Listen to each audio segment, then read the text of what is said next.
really sure. I felt like I couldn't do it, but you practice in private. You don't let anybody hear you. You make all your mistakes when nobody's watching, and then you stick within your abilities. So, and then you hear guys like Paul McCartney who can sing beautiful melodies and play incredible bass at the same time and do it effortlessly. And it's like, well, they have more talent in their pinky finger than I have in my whole body, but I know I can write songs. Yeah, and I mean that's great to hear. And there's always that connection, emotional connection, in terms of a singer, especially if they're a singer-songwriter, because they know where that's coming from. They may have had a memory, or that's that feeling that you had when you were writing down those lyrics. So there's always that little separation between what a singer-songwriter does versus maybe somebody who sings a song that you've written for them. So I always had a little thing. I mean, I like singer-songwriters just because of that they have a connection to the song and all that as well. So it's great to be able to hear that. One of the things that I do, and a lot of our unreleased stuff that I'm working on, is the lyrics are kind of lifted out of everyday speech, lifted out of conversations that I've heard, or little diatribes or rants that people went on in my presence, and thinking, well, it's not my story to tell, but they're never going to tell it, so it's my responsibility to document this in some kind of way. It's a little bit like the playwright August Wilson, who spent a lot of time hanging out in coffee shops and just overhearing conversation, and had an ear for the music of the language. And so a lot of my songs have fragments of conversation and characters. It'll be in the first person and then shift point of view and be in the third person a little bit. And because I heard these words spoken by people, there are times when you're in the song where you're singing, and there's times where it almost turns into recitation, because you want the voice of the person who I'm honoring to come through. And that's something that's hard for other people to get. They can hear me do it and imitate me, but I'm trying to bring to life the voice of a character. I'd almost say acting. You're acting a part. Yeah. I heard an interview with George Jones where the writer was basically saying that George Jones was like a method actor, living the role as he sang the song, and you can hear it in his voice. It's like, yeah, that's exactly what it is. Well, I mean, that's great to hear. I mean, you obviously got your guitar there. Did you want to play a little bit for us? I was hoping you were going to ask, but I wasn't sure if you would or not. Yeah, but I do have it. So if now the big choice is what to play. Because if I was a truly responsible guy, I would play something from the new album to help promote it. But what I'd like to do is do a song that's kind of character driven and include some of that kind of monologue that I was just talking about. So I'm going to play a song called Cherry Trees. So here we go. Thank you for asking me to play. No, thank you. I figured if I sat here with my guitar, you wouldn't be able to resist. Yeah, it's very rare for me to have somebody that has a guitar ready to do it. So I figured that you were going to do it, and it's an absolute pleasure to be able to have somebody play on my show. I don't think I've had anybody play on my show, so this is an absolute pleasure. Thank you. Okay. Well, here we go. Cherry Trees.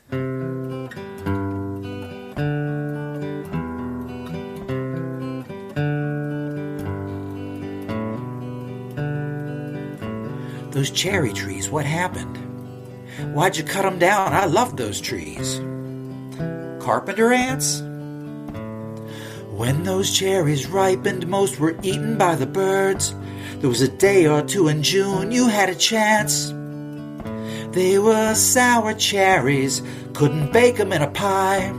We found that out the hard way, the one summer that we tried. Used a whole bag of sugar just to make the filling sweet. Those aren't pies, they're tarts, we said. Still good enough to eat.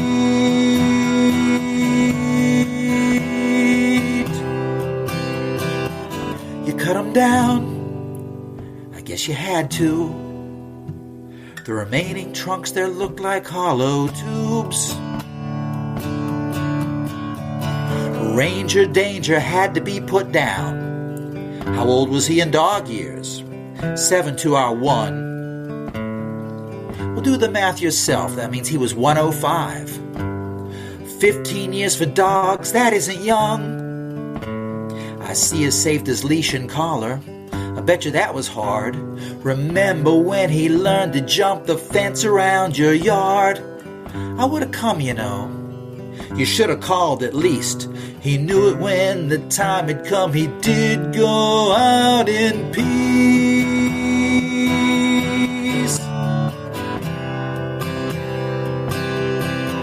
You put him down. I guess you had to. I wish to God there's something more to do. Well, everything else is good, I guess. Everything else is fine. I'm glad I didn't miss you like I did the other time. With a handshake and a kiss and the promise of a prayer. I'm coming back for Christmas. I'll see you if you're there. I'm coming back for Christmas. I'll see you if you're there. I didn't know your mom was sick. Well, look at her now. She's got a lot of fight. She takes better care of herself than either one of us. When she tell you something wasn't right, no one's gonna say it, but it's weighing on our minds. Things aren't gonna be like this next year at this time. This time when we pose for photos, nobody complains. Everyone pull close so we all fit in the frame.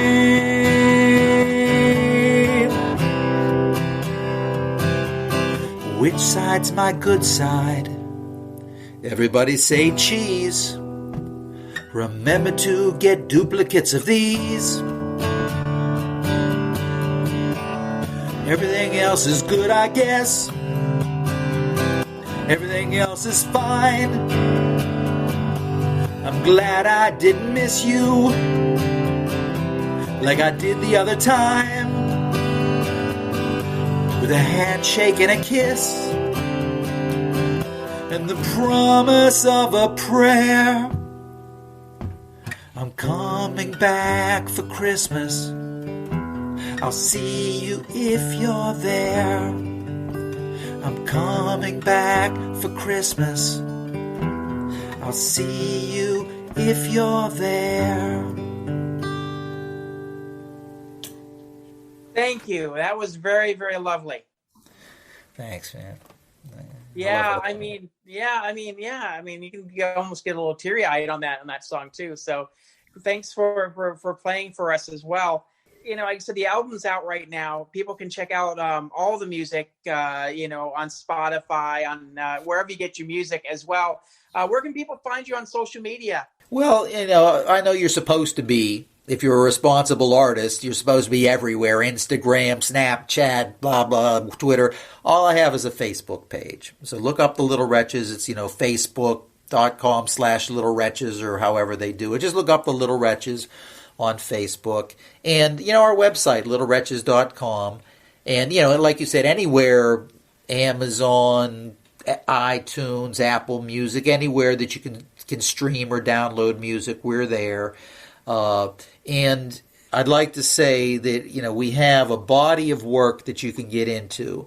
It's likely that you're going to find something that catches you, and then you're going to be hooked. And next thing you know, you're going to have all 12 albums and waiting for the next one, because it's like a big body of work waiting to be discovered, full of characters that you're going to love, and a lot of teary eyes in there and a lot of heartbeats in there. Yeah, I mean that's great, and like I said, it's really wonderful to have you on the show. I hope come 2021 or 2022, possibly, things get back to at least semi-normal, and you can get out here to hopefully play out here, so I can see you live. So definitely check out their music. Thanks a lot again for coming on the show. Thank you, Mark. You guys can check us out on social media at SWIV, at SWIV on Twitter, also Somewhere in Vegas on Facebook, and at SWIV Podcast on Instagram. You guys please subscribe to us on iTunes, or you guys can check us out on Alexa as well. You just talk up to Alexa and ask for Somewhere in Vegas Podcast. We will have episodes on Mondays and Wednesdays throughout the rest of the year, celebrating our 13th anniversary as a podcast. So definitely subscribe to us. Thanks a lot for joining us. We'll be back next week here on Somewhere in Vegas.